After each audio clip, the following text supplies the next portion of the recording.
اللہ علیہ وسلم یا اللہ میں نے توبہ کی کفر سے، شرک سے، بدعت سے، غیبت سے، چغل خوری سے، چھوٹے بڑے سب گناہوں سے یا اللہ میری توبہ قبول فرما۔ ہم بیعت ہوتے ہیں چاروں سلسلوں میں، چشتیہ، قادریہ، نقشبندیہ، سہروردیہ۔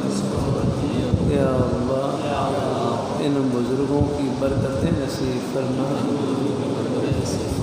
آپ صلی اللہ علیہ وآلہ وسلم آپ کی شفاعت نصیب فرما اور جنت میں آپ کے مبارک قدموں میں جگہ نصیب فرما۔ صلی اللہ علیہ وسلم آمین یا رب العالمین۔ جزاک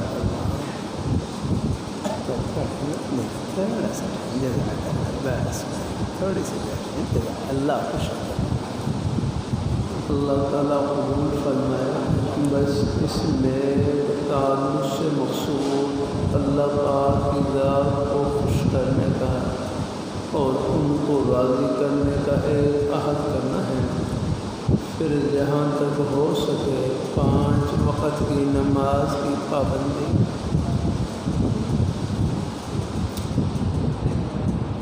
جہاں تک ہو سکے 5 وقت کی نماز کی پابندی، قرآن پاک کی تلاوت اور اپنی حق حلال کی روزی، زبان سے جھوٹ بولنے سے بچنا ہے، غیبت سے بچنا ہے، چغل خوری سے بچنا ہے، ایک ایک عمل میں اللہ تعالیٰ کو خوش کرنے کی فکر کرنی ہے۔ بس یہاں ہم خوش کریں، آخرت میں خوشیوں کے سمندر استقبال کے لیے ہے۔ اللہ تعالیٰ سب کو نصیب فرمائے۔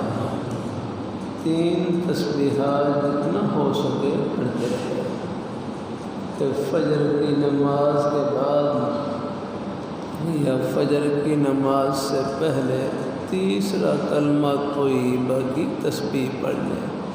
سبحان اللہ والحمد سبحان اللہ والحمد للہ ولا الہ الا اللہ واللہ اکبر ولا حول ولا قوۃ الا باللہ العلی العظیم۔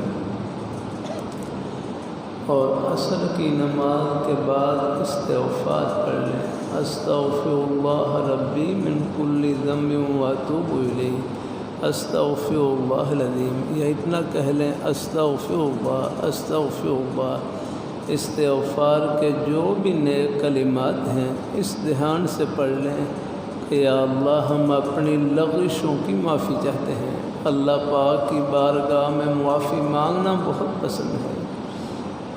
رات کو درود شریف تھوڑے بہت گناہوں کے جھونکے خیالات وساوس آ جاتے ہیں، میرے حضرت فرمائے لگے جب بھی گناہ کا خیال دل میں آئے اس کا علاج یہ ہے اپنے خیال کو نیکی کی طرف پھیر دیں، اپنے آپ کو کسی جائز کام میں لگا دیں، کسی نیک کام میں لگا دیں، جتنا مصروف اتنا ہی مقبول، وہ خیال آئے گا چلا جائے گا۔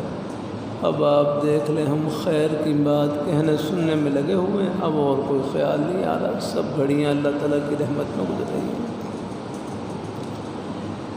رات کو درود شریف پڑھ لیں، نماز والا درود شریف افضل ہے، کوئی اور مختصر درود شریف صلی اللہ علی النبی الامی صلی اللہ علیہ وسلم کوئی بھی درود شریف پڑھ لیں۔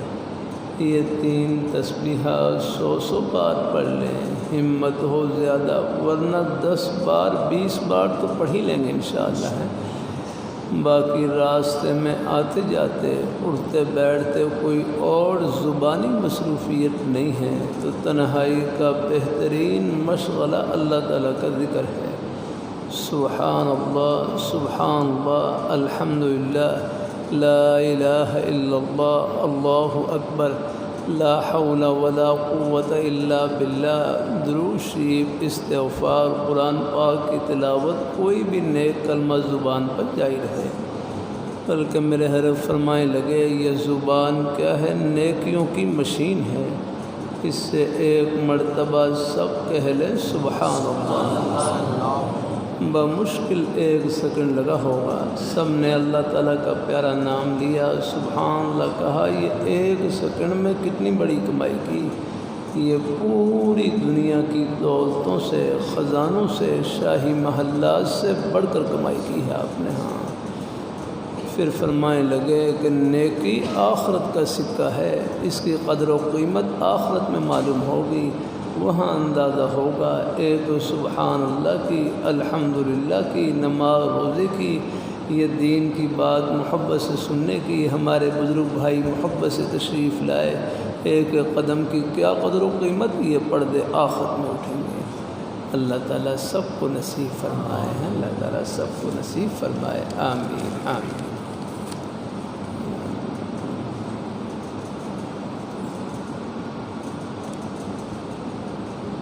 میری اینک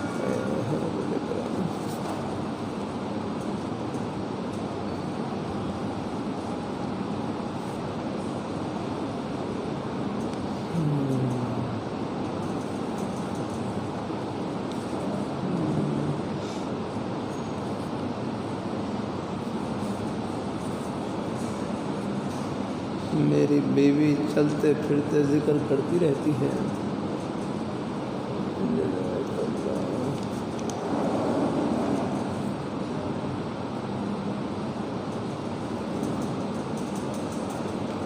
میری بیوی چلتے پھرتے ذکر کرتی رہتی ہے، پر ذکر موافق نہیں آتا کیونکہ اجازت نہیں ہے۔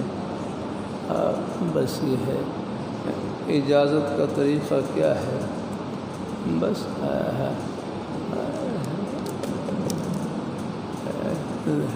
ذکر کی تو اجازت ہی اجازت ہے، بس یہ ہے کہ اپنی ہمت کے مطابق کر لیا کریں۔ ہاں بس یہ ہے، طبیعتیں کمزور ہیں۔ میرے حضرت سے صاحب پوچھنے لگے مجھے ذکر بتلا دیں، تو حضرت فرمائے لگے کلمہ طیبہ کا ذکر 500 مرتبہ کر لیا کریں۔ ان کو یہ زیادہ لگا تو حضرت فرمائے لگے بھائی آپ 400 مرتبہ کر لو، 300 مرتبہ کر لو، 200 مرتبہ کر لو، 100 بار کر لو، 20 بار کر لو، جتنا ہو سکے کر لیا کریں۔ ہاں اپنی ہمت کے مطابق۔ کلمہ طیبہ کا ذکر کرنے کا طریقہ یہ ہے افضل الذکر لا الہ الا اللہ محمد رسول اللہ صلی اللہ علیہ وسلم ہے۔ آہستہ آواز سے پڑھ لیا ہے تاکہ کلمے کے جز ہونے کا شبہ نہ ہو۔ ہاں اگر آہستہ آواز سے پڑھ لیا تو ہر مرتبہ بھی پورا کلمہ تو یہ پڑھ سکتے ہیں۔ اور ایک طریقہ یہ ہے کہ شروع میں تسبیح کے شروع میں 1 بار 3 بار پورا پڑھ لیا، پھر لا الہ الا اللہ لا الہ الا اللہ لا الہ الا اللہ، اور تسبیح کے آخر میں پھر پورا کلمہ پڑھ لیا محمد رسول اللہ لا الہ الا اللہ محمد رسول اللہ۔ اور ایک طریقہ یہ ہے، ایک طریقہ یہ بھی ہے کہ 7-8 مرتبہ لا الہ الا اللہ پڑھ کر 8 7 8 9 10 مرتبہ لا الہ الا اللہ پڑھ کر پورا کلمہ پڑھ لیا ہے۔ اس انداز سے پورا پڑھ سکتے ہیں۔ اور اگر کوئی ہر مرتبہ پورا پڑھنا چاہے، ہر مرتبہ لا الہ الا اللہ یہ تو بطور ذکر کے ہے، محمد الرسول اللہ یہ بطور عقیدہ کے ہے۔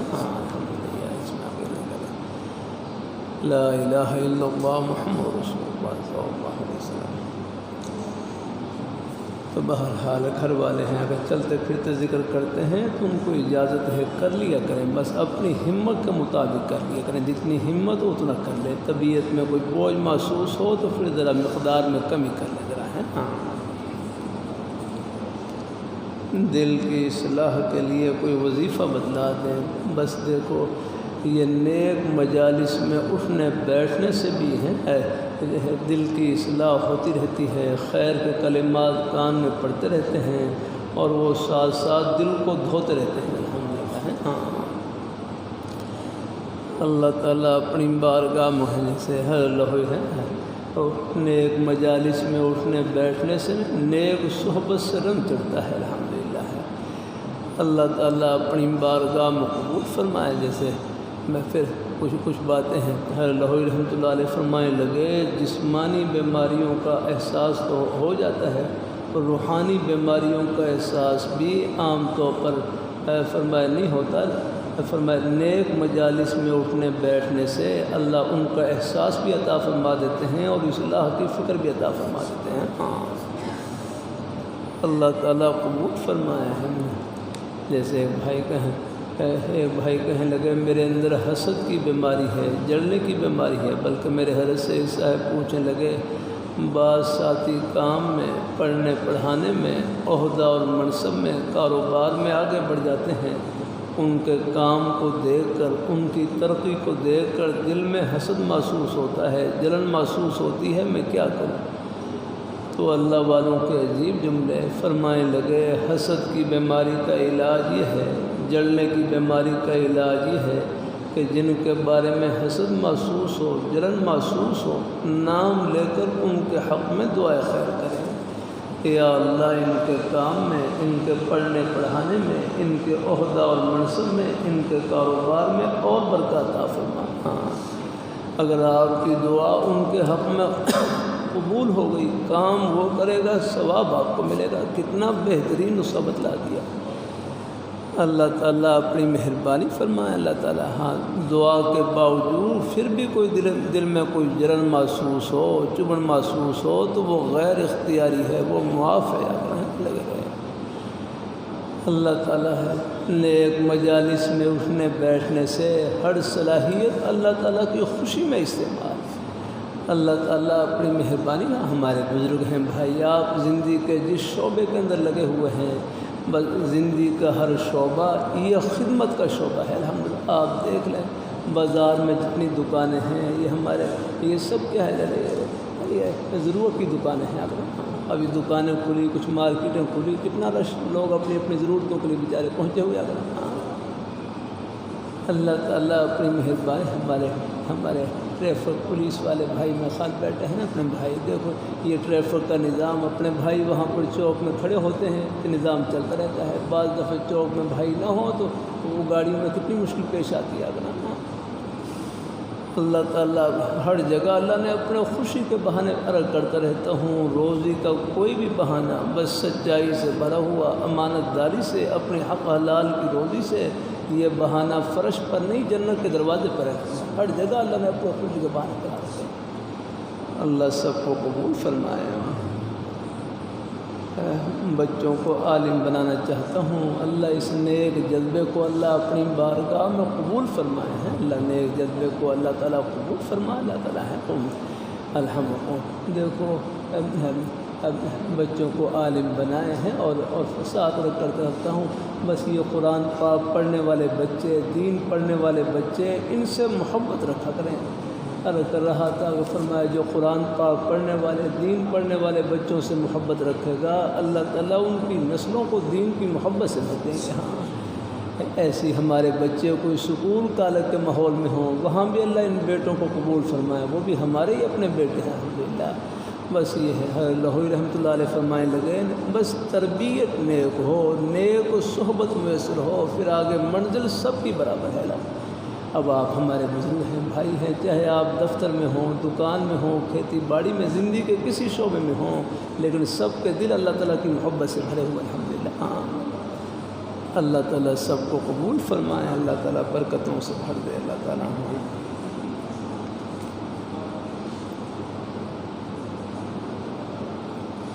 گھر کے حالات خراب ہیں، معاشی حالت بھی خراب، اللہ ہمارے بھائیوں کو بس اللہ برکتوں سے بھر دے، آپ کے روزی کے بہانوں کو، وسیلوں کو اللہ برکتوں سے بھر دے، چاہے ٹکڑے کھا کر گزارا کر لیں، رب کا در نہیں چھوڑنا ہے۔ ہاں اللہ عافیت سے رکھے۔ مجھے اندازہ ہے اس وقت ہے اس گھڑی میں ہمارے کتنے بزرگ بھائی ہیں، بس ان کے اوپر سب پر ایک گھڑی آئی ہوئی ہے، بس اللہ تعالیٰ سے سب کے لیے دعا ہے، آس پاس نظر بھی رکھا کریں اور سب کے لیے جتنا ہو سکے ان کے لیے ساتھ بھلائی کرتے رہنا ہے انشاءاللہ۔ اللہ ہمارے بھائیوں کو ہے روزی میں اللہ برکت نصیب فرمائے، رزق حلال وافر نصیب فرمائے۔ میرے حضرت سے صاحب پوچھنے لگے میں دعا کرتا ہوں پریشانی دور نہیں ہوتی، کیا کروں؟ اللہ والوں کے عجیب جملے فرمائے لگے، جتنی پریشانی لمبی ہوگی پریشانی کے دور ہونے کے بعد جو راحت ملے گی اس کی قدر بھی زیادہ ہوگی۔ پوری زندگی حالات میں گزر جائے، پریشانی میں گزر جائے، اللہ تعالیٰ سب کو اللہ عافیت نصیب فرمائے، صبر کا دامن نہ چھوٹے انشاءاللہ۔ پھر یہ پریشانی تکلیف یہ بھی جنت کی ٹھنڈی ہواؤں سے بھری ہوئی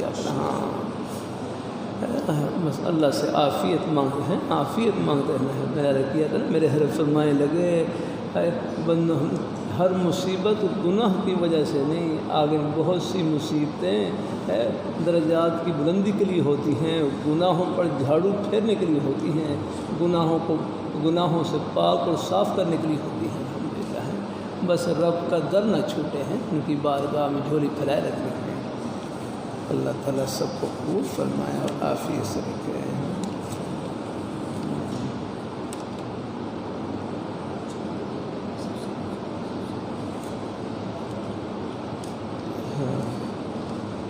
حکیم الامت حضرت عامر رحمۃ اللہ علیہ کے خطبات ہیں، مواعظ جن کو مواعظ کہا جاتا ہے، ہم ان کا مطالعہ کر لیا کریں، ان کی بڑی برکتیں الحمدللہ ہیں، موقع ملے خوب الحمدللہ۔ والدین پر جا بجا غصہ آتا ہے، غصہ آ جاتا ہے، حق نہ حق ابھی تمیز ختم ہو جاتی ہے۔ نہیں، والدین کے سامنے تو بس نے سر جھکانے کا ہی حکم ہے، ولا تقل لہما اف، ان کے سامنے تو اف بھی نہ کہیں یار۔ میرے حضرت سے صاحب پوچھنے لگے مجھے غصہ بہت آتا ہے، فرمانے لگے غصے کا آنا برا نہیں، غصہ وہ برا ہے جس میں کسی پر ظلم زیادتی ہو ہے۔ بعض دفعہ ہوتا ہے والدین پر بھی کوئی حالت آ جاتی ہے، غصے والی حالت آ جاتی ہے، بچوں پر بھی بعض دفعہ کچھ طبیعت پر اثر ہو جاتا ہے۔ چلو ہے وہ کوشش کر لیا کریں، ایسے موقع پر ذرا الگ ہو گئے ہیں، جب طبیعت ٹھنڈی ہو جائے پھر آگے آنا، والدین کچھ کہہ بھی لیں بس برداشت کرتے ہیں۔ الحمدللہ اس میں اجر ہی اجر ہے انشاءاللہ۔ والدین کی کہنا سننا وہ فائدے کے لیے ہوتا ہے، اور کچھ باتیں وقتی سی ہوتی ہیں۔ کوئی خلاف شرع کسی بات کا کہیں، اس میں کہنا تو نہیں ماننا ہے، لیکن اس میں بے ادبی بھی نہیں کرنی ہے، بس آپ خاموشی سے ذرا الگ ہو گئے ہیں۔ لا طاعت لمخلوق فی معصیت الخالق، یاد رہے اللہ تعالیٰ پھر غصے کا علاج حدیثی میں یہی ہے کہ اعوذ باللہ من الشیطان الرجیم پڑھ لیا کریں۔ ایسے موقع پر وساوس بھی آتے ہیں، بس اعوذ باللہ من الشیطان الرجیم پڑھ لیں، یا ہو سکے وضو کر لیں، وضو کرنے سے بھی طبیعت میں فرق آئے گا۔ اعوذ باللہ من الشیطان الرجیم پڑھنے سے بھی انشاءاللہ فرق پڑے گا طبیعت میں، چند بار پڑھ لیں ہیں۔ اور ایک حدیثی میں ہے غصہ ہے نہیں، ایک حدیثی میں اپنی حالوں کو بدل لیں، کھڑے ہیں تو بیٹھ جائیں، بیٹھے ہیں تو لیٹ جائیں، ارے یہاں پہ اپنی حالوں کو بدل لیں انشاءاللہ، اس سے ہی فرق پڑے گا۔ اللہ تعالیٰ اپنی مہر ہے، اور اللہ اور قرآن پاک کی آیت کا یہ حصہ ہے، سوچ لیا کریں متقین اللہ کے نیک بندوں کی ایک صفت یہ بھی ہے، والکاظمین الغیظ، وہ غصے کو پینے والے، والعافین عن الناس، لوگوں کو معاف کرنے والے۔